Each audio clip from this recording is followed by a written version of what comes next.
조갑제 TV 시청자 여러분 안녕하십니까? 2020년 10월 27일 오후 4시입니다. 우리나라 국가정보원은 만들어질 때부터 모토가 음지에서 양지를 지향한다 였습니다. 이 국가정보원은 과거 박정희 정권 때는 대공 수사뿐만 아니라 국내 정치에도 개입을 했습니다. 그 결말이 김재규에 의한 박정희 대통령 시해 사건이었습니다. 국정원, 그 뒤에 이름이 안기부, 그리고 정보부입니다. 정보부, 안기부, 국정원 이렇게 이름이 3번 바뀌었습니다. 쭉 전체적인 추세는 힘이 빠지는, 그러니까 힘이 빠진다고 했을 때 정치적 권력 행사가 줄어들고 드디어 제로가 되는 그런 과정을 밟으면서 독자적인 기능, 요사이는 사이버 세상에서 대한민국을 방어하는 이런 또는 새로운 기능이 하나 추가가 되었습니다. 여기에 전념하는 정상적인 국가정보기관 모습을 갖추게 되었습니다.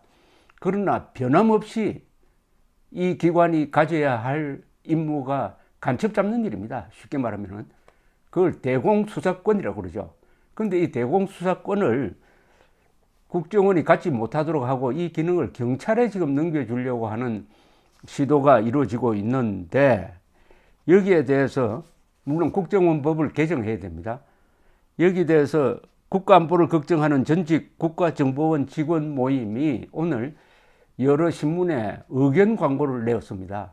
이 광고 문안을 읽어보면은 이 음지에서 양지를 지향하면서 고생하던 이 프로 정보맨의 답답한 심경을 알 수가 있습니다. 아주 잘 쓴 광고 문안이고, 그리고 절박한 심정이 그냥 스물스물 배어 있습니다.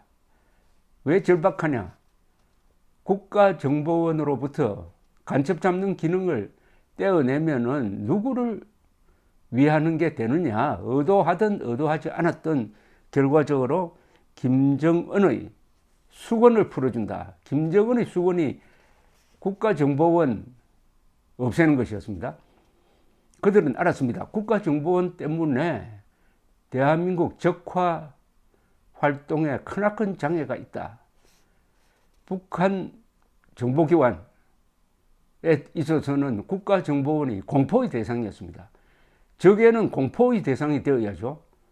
우리 국군도 그렇고 국가정보원은 북한 노동당 정권과 북한군에 있어서는 공포의 대상이 되어야 제대로 기능합니다.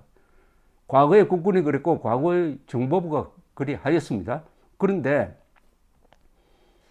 이 정권 들어서서 서훈 국정원장, 박지원 국정원장 이렇게 흐르면서 이게 대한민국을 지키는 기관인지 김정은의 비위를 맞추는 기관인지를 모르게 되었습니다. 이 시초는 2000년 6월 15일 이른바 6.15 선언이 나올 때 당시 국정원장이던 임동원 씨가 김정일에 대해서 취하는 태도를 보면서 그때부터 영혼이 팔리는, 국정원의 영혼이 날아가는 것을 목도하게 되었습니다. 특히 김대중, 김정일 회담을 앞두고 현대그룹을 동원해서 만든 비자금을 4억 5천만 달러의 비자금 중에서 상당 부분을 해외에 있는 김정일 비자금 계좌로 보내는데 당시의 국정원이 심부름 역할을 했습니다. 간첩 두목에게 불법 자금을 보내주는 일에 국정원이 끼어들었으니까 그때부터 영혼이 망가졌는데, 그래도 국정원의 대공수사 기능은 살아 있어가지고 송두율 사건이라든지 1심회 사건이라든지 수사를 잘 했습니다. 이제는 그 수사 기능을 떼내겠다는 겁니다. 이런 걸 전제로 해가지고 쓰여진 이 광고 문안을 제가 지금 읽어드리겠으니까 여러분들이 이 내용은 조갑제닷컴에 실려 있습니다. 여러분들에게 확산시켜 주시기 바랍니다. 국정원 국군은 안보기구입니다. 안보기구는 이렇게 망가뜨리는 게 아닙니다. 한번 망가뜨려진 안보기구를 다시 재구성하고 재건하는 데는 시간이 너무나 걸리는 것입니다. 이것은 자해행위입니다. 국정원법 개정은 개혁이 아니라 대한민국 국가안보를 붕괴시키는 자해행위라고 제목을 뽑았네요. 국정원의 간첩 잡는 대공수사권은 반드시 유지되어야 한다. 북한의 적화 공작이 계속되는 안보 현실에서 대공수사권 폐지는 스스로 무장을 하지 않은 것이다. 대공수사는 수사 역량뿐 아니라 국내, 해외, 북한, 과학, 사이버 등 모든 정보의 유기적 융합이 필요한 특수 분야입니다. 간첩 근거는 이러한 종합적 역량을 갖춘 국정원의 전문 분야이고 이것은 국정원이 가장 잘 할 수 있습니다. 대공수사권이 폐지되면 60년간 축적된 국정원의 인적 물적 네트워크가 사장되어 엄청난 수사 역량 약화가 초래됩니다. 이 간첩 수사는 아무나 해서는 안 된다는 이야기입니다. 이 능력이 갖춰지고 정보가 축적되고 여러 가지 종합적 기능을 운영할 수 있는 기구라야 한다는 겁니다. 경찰이 그런 기능을 할 수가 없다는 겁니다. 정보기관을 행정기관화하는 나라는 세계에 없다. 정보활동 지침이나 수집 범위 등 모두를 국회 승인을 받게 되면 식물정보원이 되는 것입니다. 국정원 근무 경력이 없는 국회 추천 인사를 정보감찰관으로 임명해서 비밀 공작을 일상적으로 감시하면 독창적 창의적 정보활동을 할 수 없게 됩니다. 이 정보기관이나 군대는 행정기관, 관료화된 기구와는 거리가 멀다는 겁니다. 창의적이고 순발력이 있어야 되고 그리고 외국과 협조가 잘 이루어져야 하는데 행정기관화 해가지고 그게 되겠느냐는 거죠. 비밀 없는 정보기관은 존재 의미가 없다. 국회 정보위원회 또는 감사원이 요구할 경우 조직, 인원, 비밀 공작 등 기밀 정보를 전부 제공하면 공작 활동의 손발이 묶이고 외국 정보기관과의 정보 교류도 어렵게 됩니다. 치열한 국제 정보전쟁 속에서 비밀 없는 정보기관은 그 존재 이유를 인정받을 수 없습니다. 이 대한민국처럼 언론과 국회가 들어서 가지고 정보기관을 폭로를 하고 정보기관이 제대로 일을 할 수 없도록 방해하는 나라는 세계에 없습니다. 국정원 무력화는 김정은만을 즐겁게 해줄 것이다.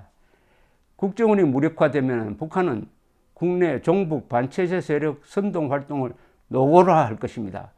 북한의 핵개발로 안보 불안이 가중되는 상황에서 북한의 대남 혁명 전략을 고무시키면 한반도의 평화와 통일은 요원해집니다. 박지원 국정원장은 국정원을 더욱 강화해야 합니다.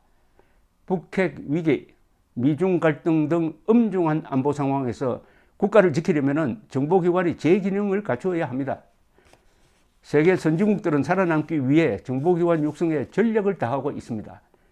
박지원 원장은 경륜을 살려 국정원의 무력화가 아니라 정보 역량을 강화시켜 선진 정보기관으로의 길을 열어주기 바랍니다. 정보가 얼마나 중요한지는 최근에 있었던 해수부 공무원 피살 사건과 관련된 정보 기능의 마비라고 그럴까요? 혼란상을 보면 잘 알 수가 있습니다.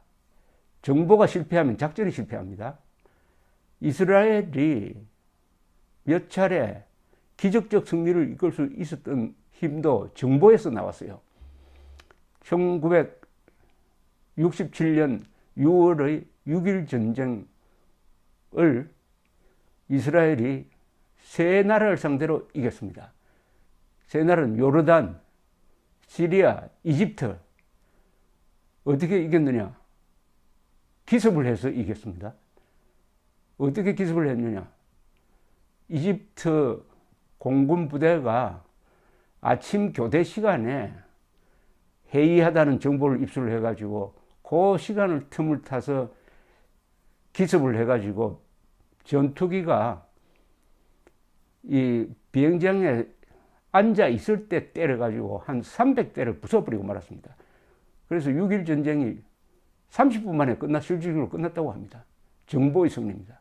그러나 1973년 10월 이집트와 시리아의 기습에 대해서는 이스라엘 정보기관이 제대로 파악하지 못했습니다. 겨우 몇 시간 전에 전쟁이 임박했다는 것을 알았지만 그때 너무 늦었습니다. 그래서 기습을 당하고 말았습니다.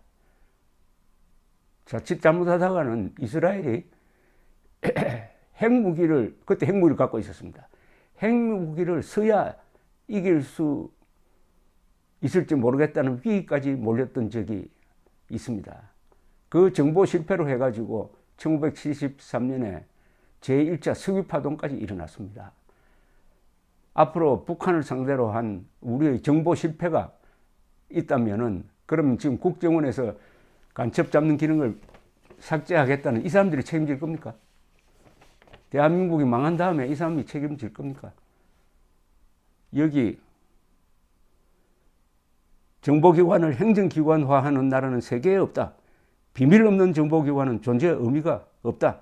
국정원 무력화는 김정은만을 즐겁게 해줄 것이다. 모든 문제의식을 담은 이 글이, 그러나 메아리가 있어야죠. 그러려면은 야당이 힘써 싸워야 하고 여론이 뒷받침하고 언론이 와글와글 떠들어야 합니다. 이 잘 써진 이 아무 정치적 욕심도 없는 전직 국정원 직원, 특히 전직 국정원 직원 중에서 간첩 수사에 일생을 바쳤던 분들의 이 충정, 어떻게 보면은 절규를 이 나라가 귀담아 듣느냐 마느냐에 우리의 미래가 달려 있을지도 모르겠습니다. 감사합니다.